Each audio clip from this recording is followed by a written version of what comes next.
Hi everyone, welcome to my YouTube channel. ಇವತ್ತಿನ ವಿಡಿಯೋಲಿ ನಾನು ಒಂದು ಸ್ನ್ಯಾಕ್ಸ್ ರೆಸಿಪಿಯನ್ನು ಮಾಡಿ ತೋರಿಸುತ್ತೇನೆ. ಎಲ್ಲರಿಗೂ ಇಷ್ಟ ಆಗುವಂತಹ ವೆಜ್ ಸ್ಪ್ರಿಂಗ್ ರೋಲ್ ಮಾಡುವುದನ್ನು ತೋರಿಸುತ್ತೇನೆ. ಈ ವೆಜ್ ಸ್ಪ್ರಿಂಗ್ ರೋಲ್ ಮಾಡುವುದಕ್ಕೆ ಮೊದಲು ಶೀಟನ್ನು ರೆಡಿ ಮಾಡಿಕೊಳ್ಳಬೇಕಾಗುತ್ತದೆ. ಒಂದು ಬೌಲ್ಗೆ 4 ಸ್ಪೂನ್ ಮೈದಾ ಹಿಟ್ಟು, 2 ಸ್ಪೂನ್ ಕಾರ್ನ್ಫ್ಲವರ್, ರುಚಿಗೆ ತಕ್ಕಷ್ಟು ಉಪ್ಪು, ನೀರನ್ನು ಹಾಕಿ ದೋಸೆ ಹಿಟ್ಟಿನ ಹದಕ್ಕೆ ಕಲಿಸಬೇಕು.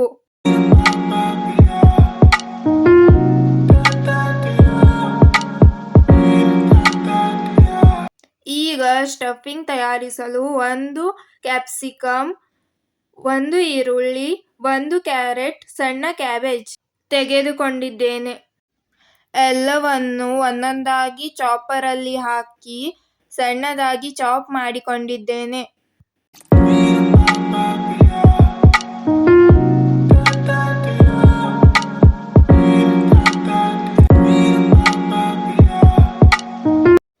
ಈಗ ಒಂದು ಬಾಣಲೆಯನ್ನು ಇಟ್ಟು 1 ಸ್ಪೂನ್ ಎಣ್ಣೆ ಹಾಕಿ ಎಣ್ಣೆ ಕಾದ ನಂತರ ಈರುಳ್ಳಿಯನ್ನು ಹಾಕಬೇಕು.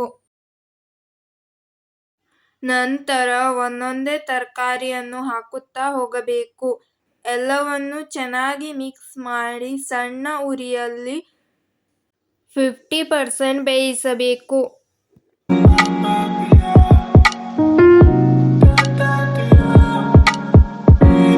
ಈಗ 1 ಚಮಚ ಟೊಮೆಟೊ ಕೆಚಪ್, 1 ಚಮಚ ಸೋಯಾ ಸಾಸ್, ಅರ್ಧ ಚಮಚ ಪೆಪ್ಪರ್ ಪೌಡರ್, ರುಚಿಗೆ ತಕ್ಕಷ್ಟು ಉಪ್ಪು ಹಾಕಿ ಎಲ್ಲವನ್ನು ಚೆನ್ನಾಗಿ ಮಿಕ್ಸ್ ಮಾಡಿ ಗ್ಯಾಸನ್ನು ಆಫ್ ಮಾಡಬೇಕು. ಇದನ್ನು ತಣ್ಣಗಾಗಲು ಬಿಡಬೇಕು. 1 ಕಾವಲಿಯನ್ನು ಇಟ್ಟು 1 ಸೌಟ್ ಹಿಟ್ಟು ಹಾಕಿ ತೆಳುವಾಗಿ ದೋಸೆಯನ್ನು ತೆಗೆಯಬೇಕು. ಹೀಗೆ ಎಲ್ಲ ಶೀಟನ್ನು ರೆಡಿ ಮಾಡಿಕೊಳ್ಳಬೇಕು.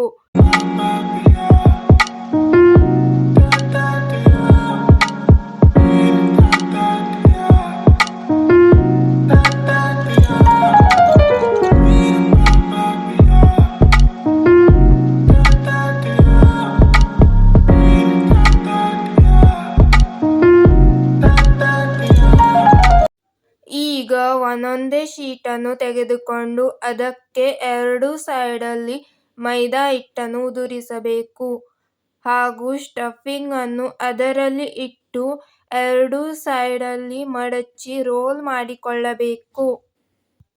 ಈಗ 1 ಸ್ಪೂನ್ ಮೈದಾ ಹಿಟ್ಟಿಗೆ ಸ್ವಲ್ಪ ನೀರು ಹಾಕಿ ಪೇಸ್ಟ್ ತರ ರೆಡಿ ಮಾಡಿಕೊಳ್ಳಬೇಕು.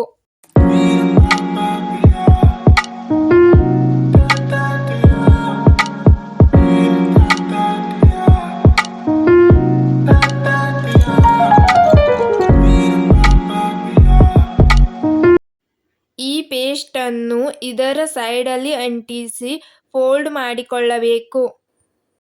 ಹೀಗೆ ಮಾಡುವುದರಿಂದ ಸ್ಟಫಿಂಗ್ ಎಣ್ಣೆಯಲ್ಲಿ ಬಿಡುವುದಿಲ್ಲ.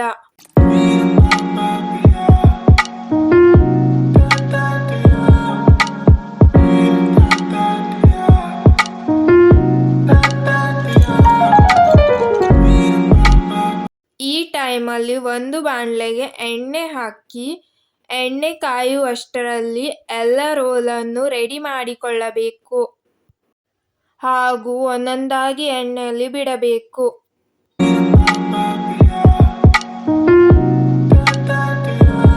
ಗ್ಯಾಸನ್ನು ಮೀಡಿಯಂ ಫ್ಲೇಮಲ್ಲಿ ಇಟ್ಟು 2 ಕಡೆ ತಿರುಗಿಸಿ ಫ್ರೈ ಮಾಡಬೇಕು. ಇದು ಬೇಯುವಷ್ಟರಲ್ಲಿ ನೀವು ನನ್ನ ಚಾನಲನ್ನು ಹೊಸದಾಗಿ ನೋಡ್ತಾ ಇದ್ರೆ ಪ್ಲೀಸ್ ಸಬ್ಸ್ಕ್ರೈಬ್ ಮಾಡ್ಕೊಳ್ಳಿ. ಈಗ ಎಲ್ಲ ರೋಲ್ ರೆಡಿ ಆಗಿದೆ. ಇದನ್ನು ಸಾಸ್ ಜೊತೆ ತಿನ್ನಲು ಸೂಪರ್ ಆಗಿರುತ್ತದೆ. ರೆಸಿಪಿ ಇಷ್ಟ ಆದರೆ ಲೈಕ್ ಮಾಡಿ, ಶೇರ್ ಮಾಡಿ. Thank you.